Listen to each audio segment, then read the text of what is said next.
नमस्कार दोस्तों, गूंज लाइव न्यूज़ में मैं शिव कुमार सिंह आप लोगों का स्वागत करता हूं। साथियों, आज वॉइस का 4th एपिसोड हम लोग करने जा रहे हैं, जिसमें आपको पिछले एपिसोड में जो महंगाई, भ्रष्टाचार, उसके अलावा पेट्रोल डीजल और यूपीए और एनडीए गवर्नमेंट दोनों का हमने कैलकुलेशन किया था। दोनों का मतलब यूपीए गवर्नमेंट जब 5 साल रही तो क्या था भारत में पेट्रोल डीजल का हाल। 45 से 63 के बीच में उनके समय में 45 से 63 तक पहुंच गया था पेट्रोल, जब यूपीए गवर्नमेंट थी। अब एनडीए गवर्नमेंट रही है, 2014 के बाद मोदी जी की गवर्नमेंट रही है, और मोदी जी की गवर्नमेंट के बाद से 8 साल में, पिछले 8 साल में किस तरीके से पेट्रोल और डीजल बढ़ा है। 63 से लेकर के आज 115, मतलब अगर एक आंकलन लगाएं छोटा सा हम लोग, रफली हमारे देश को आज़ाद हुए 75 साल हो गए।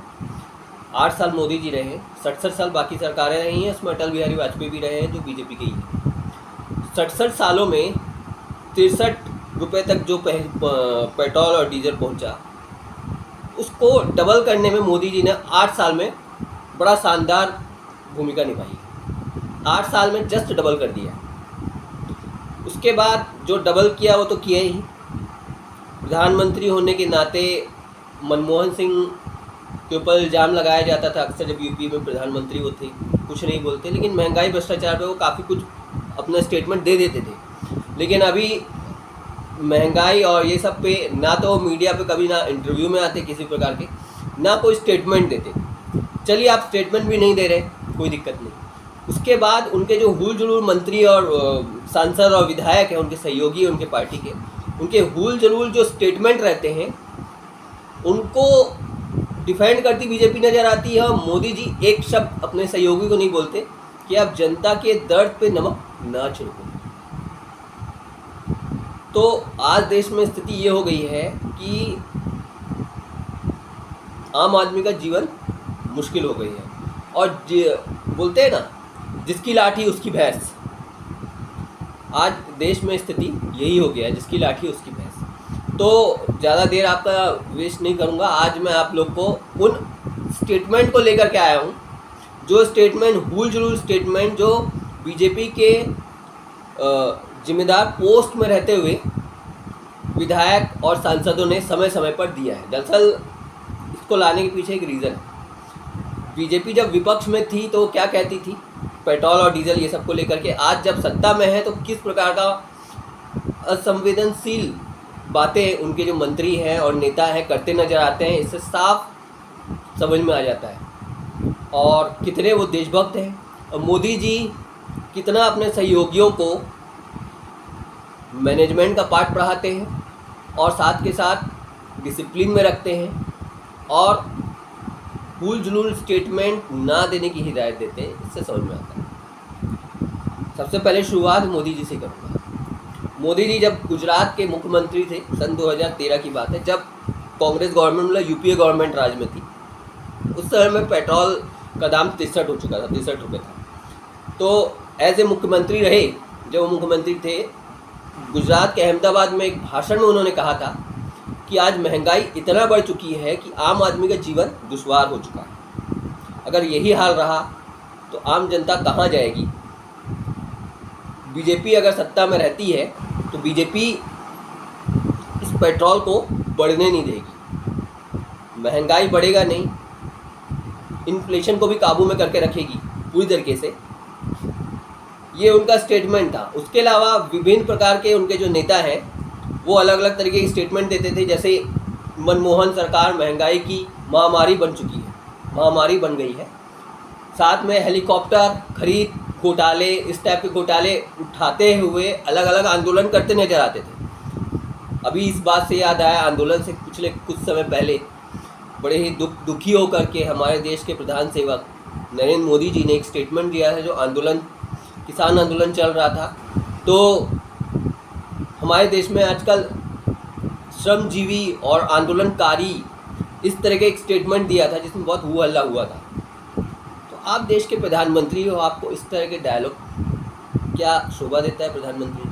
दूसरी बात यह है, जब आप एक राज्य के, गुजरात के मुख्यमंत्री रहते हो और जब आप वादे करते हो, उसके बाद जब आप देश के प्रधानमंत्री बनते हो तो अपनी सारी बातें, अपने सारे किए हुए वादे आप भूल जाते हो। क्या इतने असंवेदनशील प्रधानमंत्री आप हो?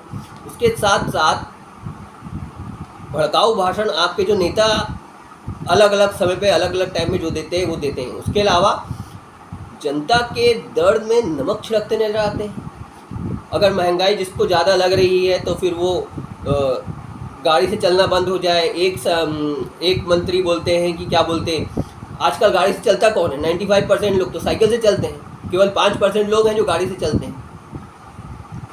अरे भाई साहब, आप जैसी काली कमाई वाले लोग, गाड़ी से चलने का आपको अधिकार है, आम जनता को नहीं है, जो जिसके पैसे पे आप लोग राज कर रहे हो। थोड़ा भी शर्म और लिहाज पूरी तरीके से आप लोग खो बैठे हो, या आप लोग की बुद्धि पूरी तरीके से नष्ट हो चुकी है।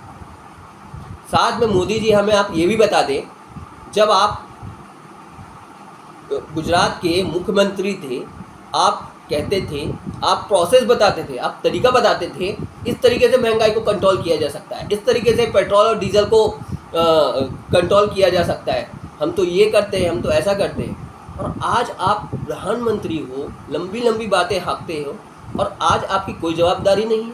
आप इतनी तो जवाबदारी ले सकते हो ना कि जब आपका कोई सहयोगी हुलझुलू टाइप के भाषण दे रहा है, हुलझुलू टाइप के बातें कह रहा है, असंवेदनशील बातें कह रहा है, तब आप उन्हें बोलो। लेकिन नहीं, चलिए आप मीडिया में आकर के किसी प्रकार का कोई इंटरव्यू नहीं देते। आप देंगे कहाँ से? क्योंकि आप 8 सालों में आपने किया क्या है इस देश के लिए? आपने सिर्फ देश को बेचा भर है, तो आप कहाँ से आओगे मीडिया के बीच में?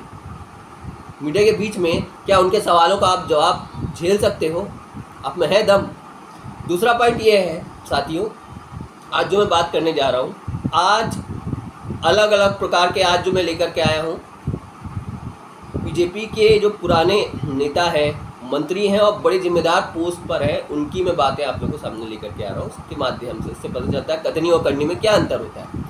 सबसे पहले मैं अपने छत्तीसगढ़ राज्य के जो रमन सरकार राज में रहे जो मंत्री थे अग्रवाल जी, ब्रजमोहन अग्रवाल जी, उनका एक स्टेटमेंट 2021 का आपको बताने जा रहा हूँ। उन्होंने कहा था कि जिन्हें महंगाई लग रही है वो अनाज खाना बंद कर दे। ये भाई साहब, ये मंत्री जी ब्रजमोहन अग्रवाल जो भूतपूर्व मंत्री थे, ये कहते हैं आप खाना ही मत खाइए अगर आपको महंगाई ज़्यादा लग रही है तो। इतना बड़ा असंवेदनशील इनका स्टेटमेंट, ऊपर से फिर आकर के अलग अलग नेता लोग डिफेंड करते हैं इनको कि नहीं, उनका ये कहने का मतलब नहीं था, उनकी बात को दूसरी तरीके से ले जाया गया। तब पूरी तरीके से बौखला और पागल हो चुके हैं आप लोग को अपने दिमाग का इलाज करने की जरूरत है। ब्रजमोहन अग्रवाल जी, आपने कितने काले कारनामे करे हैं छत्तीसगढ़ में, सब हमें पता है, क्या क्या कांड आप करके बैठे हुए हो। तो अगर मीडिया वाले आपके कांड खोलना शुरू कर देना तो आप इस देश में लायक नहीं रहोगे। आपके जो नेता हैं, साथी हैं, सहयोगी हैं, जो हर बात पे काबुल और पाकिस्तान भगाते हैं, आपको पाकिस्तान भगना पड़ जाएगा। अब मैं आपके दूसरे बीजेपी के नेता की बात बता रहा हूँ। ये हैं उपेंद्र तिवारी। ये योगी राज में, जो योगी बहुत अपने आप छाती फुलाते फिरते हैं, उनके राज में मंत्री ये हैं। और इनके बयान सुनिए, इनका बयान भी लाजवाब था। इनका बयान था पिछले साल 2021 में 95% लोग गाड़ी का इस्तेमाल ही नहीं करते। 95% लोग भारत में साइकिल से चलते हैं। 5% लोग हैं जो गाड़ी का इस्तेमाल करते हैं। हाँ भाई साहब, हाँ उपेंद्र तिवारी जी, आप जैसे काले कांड करे बैठे हुए जिनके पास काली कमाई है, उन्हीं लोग गाड़ी का इस्तेमाल करते हो। जिस दिन आम जनता गाड़ी का इस्तेमाल करना बंद कर देगी ना, आप लोग को दाल और आटे का भाव पता चल जाएगा। इसको डिफेंड करने योगी के मंत्री और नेता कूद पड़ते हैं, मोदी जी के मंत्रिमंडल से कुछ नेता कूद पड़ते हैं। उनका ये कहने का मतलब नहीं था, ये कहने का मतलब सारी हदें पार। और उससे बड़ा स्टेटमेंट जो भारत के सबसे बड़े पद पर बैठी हुई केंद्र में मंत्री हैं अपनी निर्मला सीतारमण, ये पार्लियामेंट में 2021 में भाषण देती है बोलती हैं कि हम तो प्याज का इनसे पार्लियामेंट में किसी सांसद ने, विपक्ष के सांसद ने सवाल पूछ दिया था प्याज के बढ़ते दाम का, तो उन्होंने कहा कि प्याज और लहसुन का तो हम इस्तेमाल ही नहीं करते, हमारे जैसे परिवार इस्तेमाल ही नहीं करता। हाँ, आपका जैसे परिवार क्यों इस्तेमाल करेगा? आप यही तो चाहते हो, यही तो आपकी दादागिरी है, ना मैं खाऊं ना दूसरे को खाने दूं, यही तो मोदी राज है, यही तो आप लोग चाहते हो। और जिस पद में आप हो, उस पद में, उस जिम्मेदारी वाले पद में, क्या आप लोग को इस तरह के स्टेटमेंट शोभा देते हैं? अब कहाँ है मोदी जी 56 इंच वाले? चलिए, आप महंगाई पे कुछ नहीं बोलते, कम से कम बेवकूफ़ों के बातों पे लगाम लगाइए। नहीं, यही आपका नाम राज है। उसके बाद मैं आता हूँ मनोज तिवारी जी, जिसको बीजेपी दिल्ली की मुख्यमंत्री के रूप में देख रही थी और आगे भी देख रही है। मनोज तिवारी, इनका बयान सुनिए। इनका बयान कोरोना के दौरान एक आया। कोरोना में एक पत्रकार ने इनसे पूछा कि पेट्रोल, डीजल और महंगाई के इतने दाम क्यों बढ़ रहे हैं। ये था समय नवंबर 2021। ये वो समय था जब अंतर्राष्ट्रीय बाज़ार में तेल की कीमतें सबसे कम थी पूरे समय से। मतलब भारत के 70 साल के इतिहास में नवंबर 2021, मतलब वो जो समय था 2-3 साल का पीरियड, उस समय अंतर्राष्ट्रीय बाजार में तेल की कीमतें सबसे कम थी। इस समय में सबसे भारी कीमत पर पेट्रोल और डीजल भारत को मिल रहा था देश के प्रधानमंत्री मोदी जी के जरिए। अंतर्राष्ट्रीय बाजार से जितने में तेल लेते हैं उसके 4 गुना।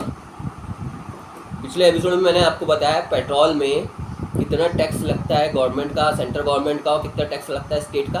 32 रुपये केंद्र सरकार और 18 रुपये स्टेट गवर्नमेंट चूसती है जनता से। 50 मतलब 100 में से 50 रुपये केवल इन लोग खाते हैं। इतने भी इनका पेट नहीं भरता।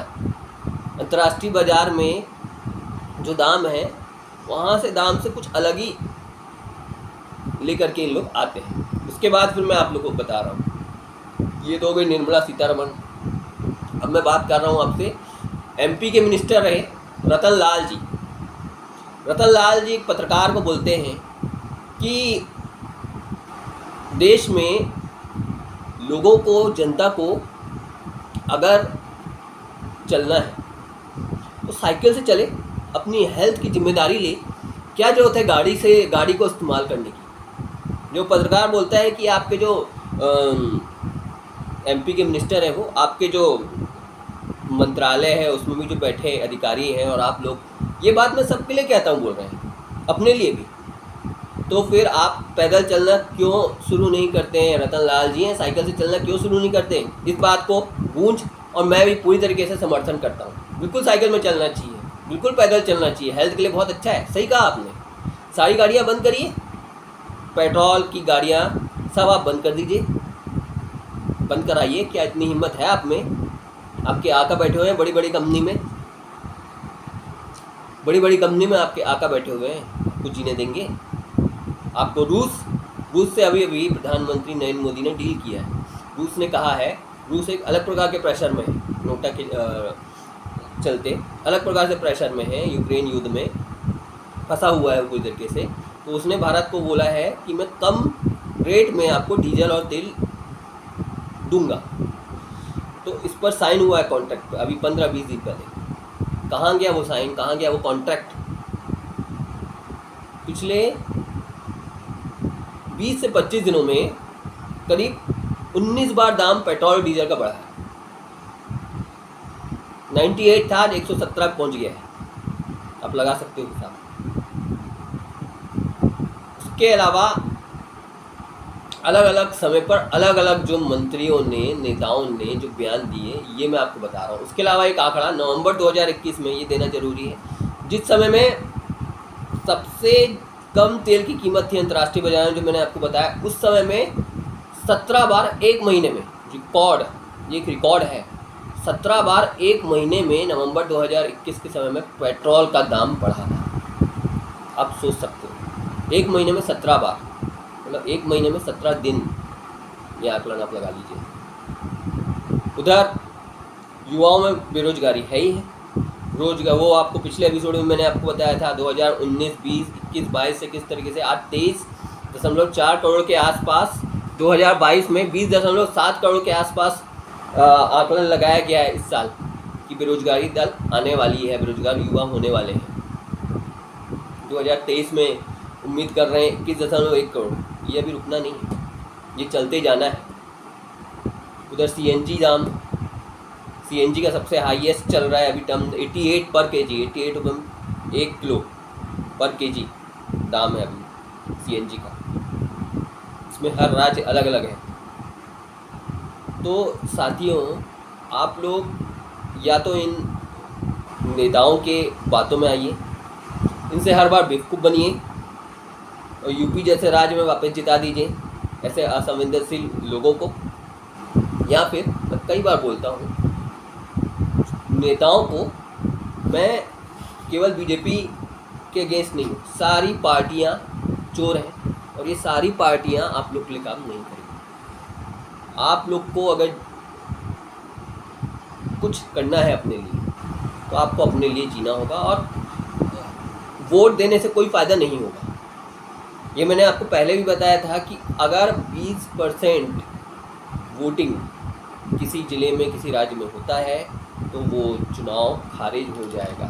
थोड़ा सा आप लोग जानकारी, नॉलेज अपनी बढ़ाइए, लीजिए। और आप अकेले नहीं हैं, हर आदमी अगर ये चीज़ सोचे कि मुझे वोट नहीं डालना है, और चलिए आपको वोट डालने जाना ही है तो नोटा में जा कर के वोट डालिए। हर साल हर चुनाव में नोटा में संख्या बढ़ रही है।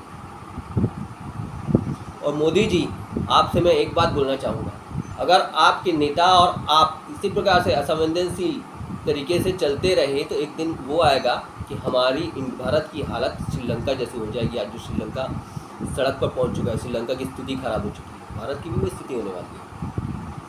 भारत में तो आप श्रीलंका पाकिस्तान दोनों बनाओगे। पाकिस्तान इसलिए क्योंकि आज सारे देश में दंगा हो रहा है, हर तरीके से बुलडोज़र युग चल रहा है, बुलडोज़र युग, मैं इसको बुलडोज़र युग बोलता हूँ। हर दिन नया बुलडोज़र आता है कहीं ना कहीं। हालांकि ये एक अलग विषय है, इस पर एक अलग मैं वीडियो बनाऊँगा। तो साथियों, आपको हमारे वीडियो के माध्यम से हम लोग का मकसद ये है कि इन नेताओं की करनी और कथनी के बारे में बताना। इस वीडियो को मैं इसलिए लाया था ताकि आप लोग को पता चले कि बीजेपी के नेता जब विपक्ष में थे तब क्या बात करते थे और आज क्या बात कर रहे हैं। जब हमारे देश के प्रधानमंत्री, जब मुख्यमंत्री थे किसी राज्य के, तब क्या बोलते थे जब उनके पास सत्ता नहीं थी। और आज तो पूरी तरीके से मनमोहन बन चुके हैं। मनमोहन सिंह जैसे, मनमोहन सिंह तो फिर भी आकर के महंगाई और सब कुछ बोलते थे, क्योंकि वो कांग्रेस में एक नेता ही मेरे को थोड़ा पढ़ा लिखा लगता है, मनमोहन सिंह, बाकी सारे अनपढ़ हैं और गधे हैं। तो मनमोहन सिंह काफ़ी पढ़े लिखे जानकार व्यक्ति थे और महंगाई पर उन्होंने बहुत कंट्रोल किया था अपने हिसाब से, जितना वो कंट्रोल कर सकते थे। तो मैं आप लोग को यही चीज़ बोलना चाहता हूँ साथियों, इस वीडियो का मकसद सिर्फ एक है, सतर्क हो जाओ। समय ऐसा ना हो आपको सड़क पर कटोरा लेकर के बैठना पड़ जाए और हमारी आने वाली जनरेशन, हमारे जो बच्चे हैं, उनका बुरा हाल हो जाए। तो अब इस वीडियो को मैं यहीं ख़त्म करता हूँ वॉइस 4 में। अगला वीडियो फिर मैं लेकर के आऊँगा कुछ अलग मुद्दे पर। अभी के लिए मुझे शिव कुमार सिंह को विदा दीजिए।